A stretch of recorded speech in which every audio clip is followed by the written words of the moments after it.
Hello everyone, welcome to my channel. So in this video, we have given an expression 12 divided 12 divided 12 divided 12. So let's start with today's video solution. So one tiny mistake that ruins the entire calculation here. How? What people do 12 divided by 12 as 1, 12 divided by 12 as 1 and 1 divided by 1 as 1. What do you think? It's correct or incorrect? It's incorrect. Yes. So what is the correct approach to solve this type of expression when you have given same operation, their division that repeated? Always solve from left to right. Yes. This is the only approach you can take. So it's 12 divided by 12, then divided by 12, divided by 12. So it's 1 divided by 12, divided by 12.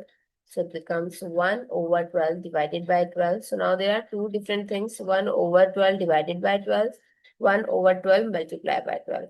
In this case, you can cancel out the answer is 1. But in this case, we'll do the reciprocal of this. So it becomes 1 by 12 multiply 1 by 12, which is equals to 1 by 144. So what is the correct answer?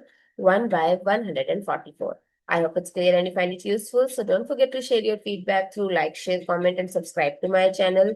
Thanks for watching. See you in the next video.